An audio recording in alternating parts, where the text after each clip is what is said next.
이 신약 성경 중에서 바울이 터키와 그리스에 엄청난 교회를 세웠습니다. 그 중에서 가장 본받는 교회가 이 빌립보 교회입니다. 그래서 이 빌립보서의 내용은 아주 깊은 그러한 메시지를 가지고 있습니다. 오늘 본문 27절에 보시면 그리스도 복음에 합당하게 생활하라. 이걸 이제 의역을 해서 오늘 제목을 삶이 복음에 합당한가 이렇게 좀 더 구체적으로 저희가 오늘 주제를 삼았지만 복음에 합당하게 생활하라 이겁니다. 복음에 합당하게 살고 있습니까? 이게 오늘 하나님이 우리에게 주시는 메시지입니다. 아주 짤막한 그런 메시지지만 여기에는 우리 기독교 정신에 심오한 내용들이 많이 포함되어 있다고 볼 수 있습니다. 우선 복음, 가장 중요한 단어, 성경에서 가장 중요한 단어 중에 하나가 이 복음이라는 단어겠죠. 이 복음은 한문 용어입니다. 여러분 알다시피 복자, 복이라는 것, 그 다음에 음은 소리 음자예요. 그래서 복된 소식, 이 복음은 복된 소식. 그래서 이제 미국에서는 이 복음이라는 단어를 만들어냈어요, 새로. 그게 유명한 가스펠이라는 단어입니다. 그래서 복음성가를 가스펠송 그렇게 말하죠. 가스펠 전문 용어를 만들어냈어요, 미국 사람들은. 그리고 이제 그걸 일반적인 단어로 이 복음을 설명하면 good news, 좋은 소식, 복된 소식, good news다 이렇게 이제 사용도 하지만 좀 더 정확한 건 gospel. 이거를 이 복음이라는 단어가 원어를 보면 유앙겔리온 이라는 단어예요. 유앙겔리온. 이 유앙겔리온이라는 뜻이 복음입니다. 바로 복된 소식. 여러분 알다시피 왜 복된 소식입니까? 사람들을 구원하는 그런 소식이기 때문에 복된 소식이죠. 그래서 우리가 늘 암송하라고 했던 오늘 두 가지 에베소서 1장 13절 말씀 보시면 구원의 복음, 진리의 말씀 그렇게 써 있죠. 구원의 복음.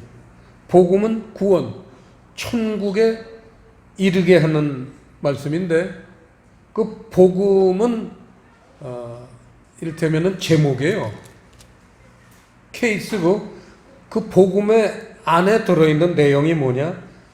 진리의 말씀이 복음의 내용입니다. 그래서 진리의 말씀 곧 구원의 복음 그렇게 에베소서 1장 13절에서 정확하게 얘기하고 계시고 또 골로새서 1장 5절에서도 복음 곧 진리의 말씀 똑같은 얘기를 반복하고 계십니다.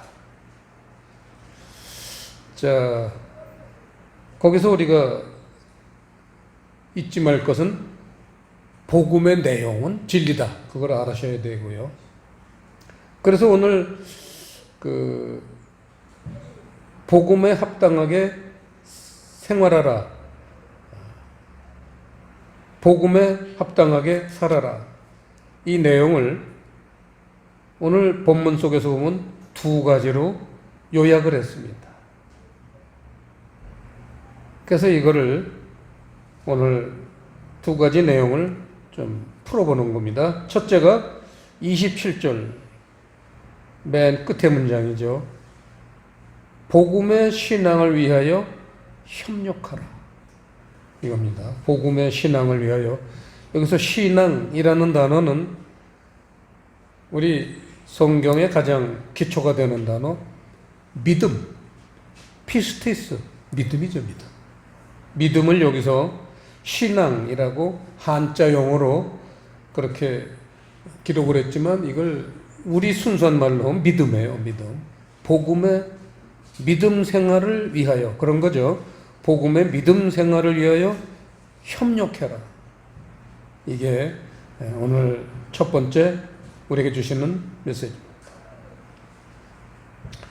그러면서 어떻게 믿는 사람끼리 서로 협력하고 살아야 되는가, 가장 중요한 메시지를 2장 3절에서 3절 4절에서 풀어놨어요. 그렇게 풀어놓은 겁니다. 이걸 찾을 수 있어야 되죠. 그래서 2장 3절 4절 합독하시겠습니다. 아무 일에든지 다툼이나 허영으로 하지 말고 오직 겸손한 마음으로 각각 자기보다 남을 낮게 여기고 각각 자기 일을 돌아볼 뿐더러 또한 각각 다른 사람들의 일을 돌아보아 나의 기쁨을 충만케 하라. 귀한 말씀입니다. 여기서 가장 중요한 자세는 겸손한 마음의 자세. 이게 대인관계, 남하고 연관을 지을 때에 가장 기본적인 마음의 자세가 겸손이라는 겁니다. 겸손. 이 겸손을 풀어주셨어요. 그 3절에 겸손이라는 거는 자기보다 남을 낮게 여기고, 이 매우 지키기 쉽지 않은 그러한 문장으로 해설을 해 주셨는데 이걸 쉽게 풀겠습니다. 이게 진리예요. 쉽게 푸는 게. 자기보다 남을 낮게 여기고 밑줄을 치세요. 색연필로. 그럼 거기다 뭐라고 쓰느냐? 그게 무슨 뜻이냐? 자기보다 남을 낮게 여기는 게. 영어 단어를 하나 소개하겠습니다. respect. respect. 존중하다입니다. respect는 존경하다라는 단어도 있지만 존중하다라는 단어가 원래 첫 번째 덕목이에요. 존중하다. 이 존중하다라는 단어를 여러분 지금부터 생각해 보세요. 존중하는 게 뭡니까? 나만큼 여기는 거예요. 최소. 나만큼 여기고 좀 더 마음이 너그러운 사람은 나보다도 낮게 여기는 거예요. 자기보다 남을 낮게 여겨요. 저는 남을 대할 때요, 이 부분을 명심하려고 이 말씀을 늘 되뇌면서 대인관계를 합니다. 아, 저분은 나보다 나은 분이야. 이런 생각으로 사람을 만나요. 늘 그렇습니다. 나는 저 사람 밑에 들어가야 돼. 이게 복음의 신앙을 위하여 서로 협력하는 자세의 가장 기본이라는 거죠.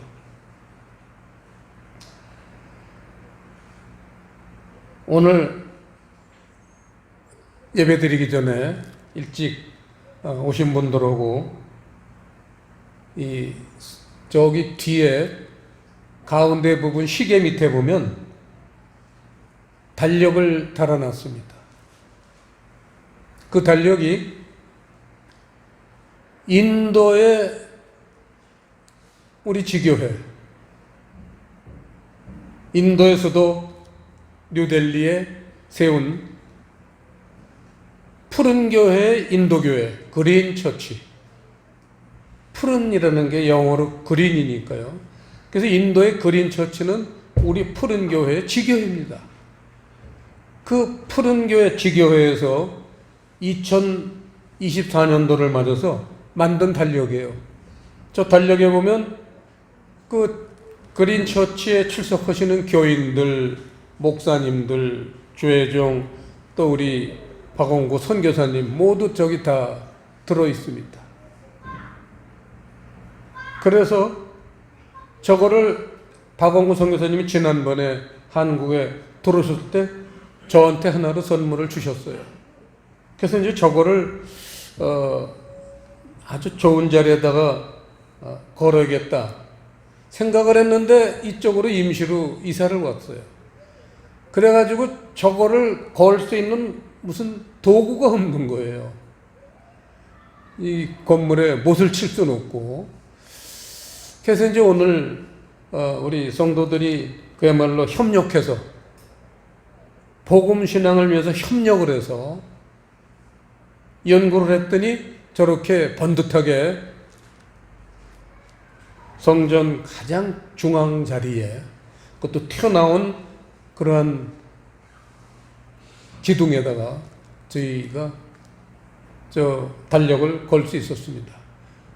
그 걸기 전에 어디 있었느냐? 저쪽에 뭐 잡동산이 이렇게 쌓아놓는 저 맨 뒤에 무슨 선반 같은 거 있죠? 거기에 걸려 있었어요. 그러니 얼마나 볼품 없었겠어요. 여러분 거꾸로 생각해 보세요.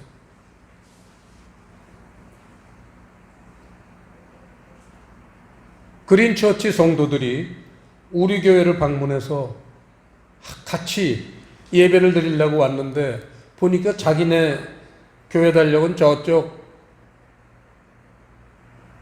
보잘것없는데 그냥 버리다시피 걸려있고 우리 교회 달력은 아주 입구 딱 저기 딱 튀어나오는데 보기 좋은데 걸려있으면 기분 좋았겠어요? 그 사람들이 바보가 아닌 이상 기분이 나쁘진 않을지라도 좋진 않았을 겁니다. 이게 우리 복음을 받아들인 사람의 자세에 대한 예화입니다.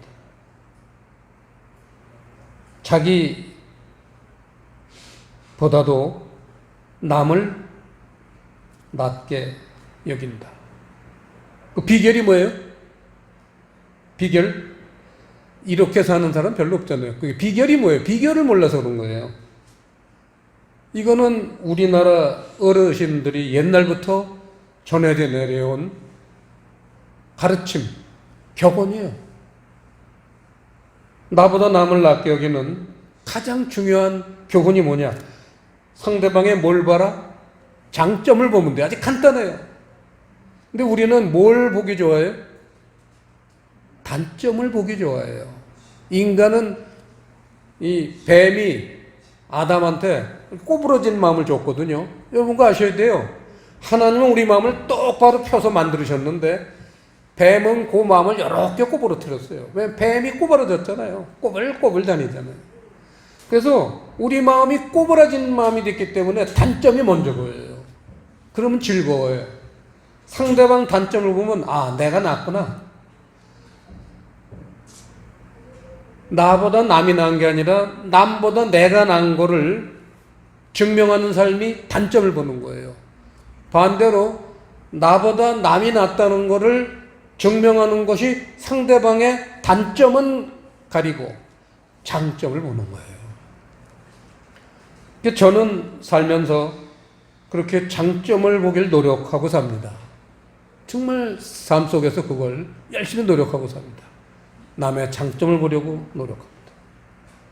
그런데 제가 이제 여러 단체에 속해 있잖아요. 학교를 나온 동문들의 그런 카톡방, 또 우리 목사님들의 카톡방, 또 뭐 신우회의 카톡방, 많은 카톡방이 있어요. 그 카톡방을 보면요, 은근히 남보다 자신을 좀 잘난 척, 나은 척, 소위 자기 신앙을 강조하는 사람들이 항상 있습니다. 그러면 그냥 뭐 자기 자신, 자기 가족 드러내요. 뭘 그냥 드러내고 으싸으싸 해가지고 남들한테 박수 받고 칭찬받으려고 뭔가 두각을 나타내길 좋아하는 것, 이거는 우리 신앙인의 자세로서는 바람직한 게 아니에요. 그거는 자기가 그렇게 두각을 나타내는 게 아니라 사람들이 그 사람을 높여줘야 돼요. 그래야지 그게 그 사람에게 영광이 되지. 자기 자신이 높이면 그건 뱀적인 사고방식이지 하나님적인 사고방식이 아니에요. 아주 특히 신호에 들어가면요, 내 신앙이 좋고 다른 사람 신앙은 깨떡같다, 이런 사고방식으로 남을 공격해서 결국은 저번에도 지난주에 저희 그 크다란 그 카톡방에 고등학교 나온 그 신호에 아주 뭐 몇백 명이 들어가 있는 그런 카톡방인데 아주 훌륭한 목사님이 계세요. 근데 그분은 십자가의 은혜를 늘 그 강조하시는 분이에요. 그러니까 뭔가 십자가보다는 뭔가 복을 받고 좀 행복하고 떳떳하고 잘 사는 게 좋은데 맨날 왜 죽을 맛이냐, 이런 식으로 생각을 해가지고 그 사람을, 특히 그쪽 그 개통 교회에 나온 사람들, 이렇게 말하면 아실 분들은 아실 거예요. 소위 기복사상이 강한 그러한 교회의 출신들이, 이 사람들이 그냥 합심을 해서 그 목사님을 그냥 카톡방에서 공격을 해가지고 죄인을 만들어서 결국은 제가 그 싸움을 봤어요. 그래서 저도 목사님을 뭐라 그러는 건 안 좋다, 전 그 얘기만 했어요. 내용을 타치는 안 하고 성경에서 주의 종을 절대 공격하지 말라고 그랬어요. 하나님이 내 종인데 왜 내 종을 너희들이 함부로 건드리냐, 그렇게 로마서에 써 있습니다. 그래서 저는 그 얘기만 한 거예요. 주의 종을 함부로 평가하지 말았으면 좋겠다, 그 얘기만 싹 했어요. 근데 그 얘기는 개코로 안 여기고 결국은 그 목사님을 얼마나 공격을 했는지 그 목사님이 쭉 카톡방을 보시면서 인내하다가 그러한 기운이 없어지질 않으니까 결국은 그 목사님이 카톡방에다가 나 때문에 분란을 일으키는 것 같아서 제가 이 카톡방을 나가고 앞으로 제 글은 안 올리겠습니다, 이렇게 카톡 글을 올리시고 나갔어요. 제가 그걸 보면서 가슴이 무너졌습니다.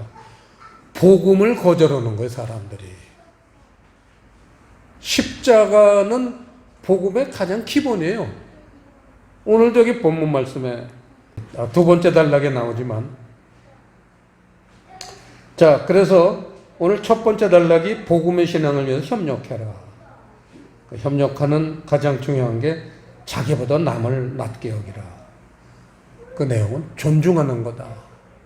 남의 장점을 보는 게 존중하는 거다, 이거예요. 상대방을 존중합니까? 상대방을 사랑하십니까? 장점을 보세요. 이게 오늘 첫 번째 메시지이고, 두 번째 메시지는 29절에 보시면 나오지만, 신앙을 위해서는 중간부터 그를 믿을 뿐 아니라 또한 그를 위하여 고난도 받게 하심이라. 그리스도를 위하여서는 고난도 받으려는 거예요. 오늘 우리 전도사님이 종말 신앙에 대해서 강조를 하셨습니다. 이 종말이 갈수록요, 여러분, 우리의 신앙생활은 평탄하진 않을 거예요. 성경에서 써 있잖아요. 점점 우리가 신앙생활을 하기 위해서는 위기도 많을 테고 유혹도 많을 겁니다. 근데 사실은 위기보다는 유혹이 훨씬 많아요. 좋은 게 많죠. 기도보다 좋은 게 많다는 거예요. 말씀보다도 좋은 게 훨씬 많아요. 그게 유혹이에요. 그게 종말의 우리를 넘어뜨리는 무기가 유혹이에요. 그리고 그 다음에 협박이에요. 적그리스도를 통해서 바른 신앙생활을 할 수 없을 정도로 협박을 할 겁니다. 믿음 생활에 협박이 올 거예요. 그걸 고난이라고 오늘 성경에서 표현했습니다. 삶의 고난이 엄청나게 많을 겁니다. 그러니까 아까 카톡방에 어떤 그 소위 기복신앙주의자들은 왜 자꾸 우리들에게 그 어두운 면만 강조하냐? 영혼이 잘 되고 범사가 잘 되고 강건한 복을 받아야 되지. 왜 자꾸 어두운 면만 강조하느냐고 그 목사님을 몰아내버렸어요. 그런 마음가짐이 여러분들 속에도 있습니까? 이걸 묻고 싶습니다. 고난을 생활화해야 돼요. 옛날에는 어떤 고난 없이 평범하게 신앙생활을 하던 게 앞으로 여러분 종말이 오면요 고난이 닥칠 겁니다. 교회 다니는 거, 신앙생활하는 거, 기도하는 거, 말씀 보는 거, 이웃에게 사랑을 베푸는 거, 대인관계 전부 고난이 겹칠 거예요. 그걸 이겨낼 수 있는 힘은 믿음밖에 없어요.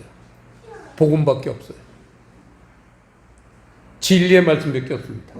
그래서 오늘 그리스도 복음에 합당하게 생활하라. 그 얘기는 복음, 진리의 말씀이 내 삶에 체질화되라 이거예요. 이건 좀 고급 수준입니다. 체질화해야 돼요. 진리의 말씀을 깊이 깨달아서 내 삶 속에 그게 몸에 배야 된다 그 얘기예요. 그래야지만 그런 종말의 유혹이나 위기를 이겨낼 수 있는 여러분 신앙인데 천국을 갈 수 있는 사람들이 된다는 겁니다. 그거를 여기서 뭐라고 그랬냐면 2장 12절 보세요. 오늘 마지막 말씀입니다. 2장 12절 합독하시겠습니다. 그러므로 나의 사랑하는 자들아 너희가 나 있을 때뿐 아니라 더욱 지금 나 없을 때에도 항상 복종하여 두렵고 떨림으로 너희 구원을 이루라 이겁니다. 애따 떡이나 먹어라 이런 식으로 구원이라는 게 천국 가는 게 한 번에 이루어지는 거 아니에요. 내가 교회 좀 다녔다고 이루어지는 게 아니에요. 구원은 이루는 거예요. 완성해 가는 거예요, 여러분. 진리의 말씀이, 복음이 내 몸에 배어서 내가 하려고 생각을 안 해도 자연스럽게 남을 존중하고 오히려 나보다도 저분이 나보다 나은 면이 많을 것 같아. 이런 겸손한 자세가 몸에 배야 된다 그 얘기예요. 이게 우리 올바로 하나님 말씀을 제대로 받은 사람들의 삶의 자세이죠. 이런 진리의 말씀을 받지 못한 사람들이 내가 더 잘났다고 생각하고 남은 깎아내리고 내가 경험한 거는 간증이라고 떠들고 저는 간증을 별로 안 좋아합니다. 제 아무리 천국 간증이라도 별로 안 좋아요. 왜냐하면 그게 말씀에 기초가 되어 있지 않을 수가 있고 지가 잘났다는 거를 강조할 수도 있기 때문에 물론 간증을 성경에서 많은 선지자들이 간증을 했듯이 하나님이 하신 일을 나타내기 위해서 하는 간증도 있어요. 하지만 사람들이 하는 간증에는 그런 게 10%도 안 돼요. 90% 이상은 지 자랑으로 끝나요. 여러분 간증 유명하게 한 사람 나중에 보세요. 사라지는 거예요. 그런 사람들은. 한때 간증 때문에 인기도 끌고 돈도 많이 벌었겠지만 사라지는 거예요. 그런 사람들이 90% 이상입니다. 그런 사람들 중에 아주 소수의 사람들이 하나님이 전하라고 간증을 명하신 사람도 있어요. 그 우리는 간증을 볼 때 이걸 고를 줄 알아야 돼요. 덮어놓고 좋아할 게 아니에요. 오늘 말씀은 아주 간단합니다. 자, 그래서 그 2장 12절 말씀에 보면 두렵고 떨림으로 너희 구원을 이루라. 그렇게 말씀을 하시는데, 오늘 마지막으로 드릴 말씀이 두렵고 떨림으로 너희 구원을 이루라. 그거는 지금 본문 어디에 나오는지 내가 깜빡 지금 포즈를 켜서 찾다가 못 찾았습니다. 생명의 말씀을 밝혀, 그런 귀절이 나와요, 어디에. 그걸 지금 얘기하려고 합니다. 생명의 말씀을 밝혀. 왜냐하면 생명의 말씀이라고 그러는 거는 오늘 복음을 구원의 말씀이기 때문에 생명의 말씀이라고 생명의 말씀을 밝혀. 그렇게 오늘 어디에 나오는데 제가 기억을 못해요. 그래서 생명의 10몇 절이요? 16절. 그걸 제가 여기 써놓잖아. 자, 16절에 생명의 말씀을 밝혀. 이겁니다. 오늘 마지막으로 드릴 말씀이. 진리의 말씀, 구원의 말씀은 천국 가게 하는 말씀이기 때문에 생명의 말씀이에요. 근데 밝혀. 생명의 말씀을 밝혀라. 이게 오늘 결론입니다. 이 밝히다라는 단어에다 밑줄을 치시고, 칠판에 보시면 에페코, 원어를 보면 에페코인데, 그 에페코라는 단어를 성경사전 보시면요, 굳게 잡다, 붙들다, 이거예요. 생명의 말씀, 복음이죠. 복음을 굳게 잡다, 붙들다. 그게 오늘 주제, 복음에 합당하게 사는 가장 핵심적인 자세가 생명의 말씀을 굳게 잡아라. 굳게 잡는다는 건 그게 어디로 안 가도록 내 마음 속에 내 삶이 되도록 체질화시켜라, 이겁니다. 그게 굳게 잡는 겁니다. 기도하시겠습니다. 아버지 하나님, 오늘 빌립보서를 통해서 복음이 어떻게 우리 생활 속에서 자리를 잡는지를 좀 더 깊이 있는 가르침을 주셨사오니 이 말씀이 우리에게 삶의 지표가 되도록 성령님 인도해 주시옵소서. 감사를 드리오며 예수님 이름으로 기도드리옵나이다.